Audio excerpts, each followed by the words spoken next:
What's up, guys? It's MB Boxing, and I just finished up watching Oscar Valdez versus Shakur Stevenson, and this was a 12-rounder for the unified WBC and WBO Super Featherweight World Championship. And this fight was Saturday, April 30th, from the MGM Grand Garden Arena in Las Vegas, Nevada. And this fight was broadcasted on ESPN, ESPN Plus, and on the ESPN app. And in this fight, Shakur Stevenson dominated and defeated Oscar Valdez by a wide unanimous decision. So the three judges scored this bout 117 to 110 and 118 to 109 twice, respectively, all in favor of Shakur Stevenson. So I agree with two of the judges who also scored this bout 118 to 109. I really thought that Shakur Stevenson dominated in this fight. Was really the dictator of the pace and really just outworked Oscar Valdez. There was also a knockdown in round number 6 where Valdez did go down courtesy of a sort of left hand while he was lunging in. It was sort of on the ear area. It could have been that he was off balance a bit, but nonetheless he was hit with a shot whilst coming forward, and when he did miss the hook that he was trying to throw and caused him to go off balance, and he ultimately went to the canvas, or he was in the ropes. Ref called it a knockdown. Would have been down if the ropes weren't there. But, yeah, nonetheless, this was an outstanding performance by Shakur Stevenson. He really did put on a masterclass on the world stage in his toughest fight on paper, and he made it look easy.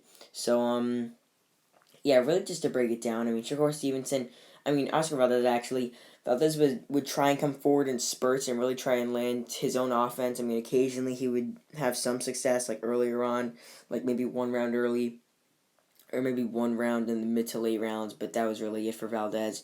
At most, I could see you giving him like 3 rounds.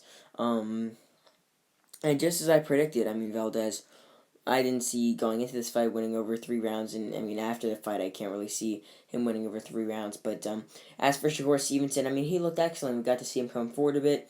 He was boxing primarily throughout this fight and really just didn't let Oscar Valdez land, and really showed why he has some of the best defenses in the game, as he was really just avoiding so many of those big, fast, powerful hooks from Oscar Valdez. But nonetheless, the fight went the distance. Shakur Stevenson got a dominant and wide unanimous decision victory, courtesy of his excellent boxing skill level and IQ.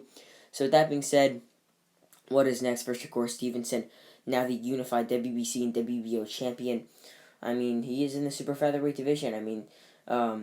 There's a lot of options out there. There's the IBF champion Ogawa, and there's other champions as well. This is really a very, very good and solid weight class. At 130, for the WBA, I believe Tank Davis does hold that belt as well, after beating, obviously, Leo Santa Cruz in October of 2020.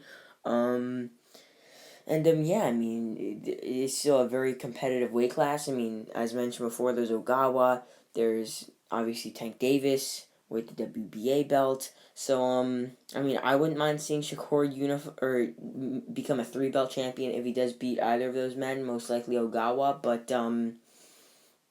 yeah, in his next fight, I don't think it will be a 3-belt unification. He'll probably defend his unified titles against a solid fighter that he should easily beat before taking on a guy who's either a weight class up in the top 10 or the same weight class in the top 10. But as for Oscar Valdez, losing here for the first time in his career in dominant fashion and losing his belt, actually. So, yeah, this was a tough defeat. Took a lot of damage in this fight. Got dropped technically. So, I think we will see him come back against a decent top 20 to top 15 fighter in the super featherweight division, maybe even like the lightweight division, if you sort of takes a long break. But in his next fight, he should be able to get a solid, decent win before taking on another guy, maybe in the top 10, top 15 at 130. So overall, Shakur Stevenson dominates, drops, and defeats Oscar Valdez, getting a wide unanimous decision victory to become the unified WBC and WBO Super Featherweight World Champion. And yeah, that's really it. I'm MB Boxing. Thanks for watching, and I'll see you guys later.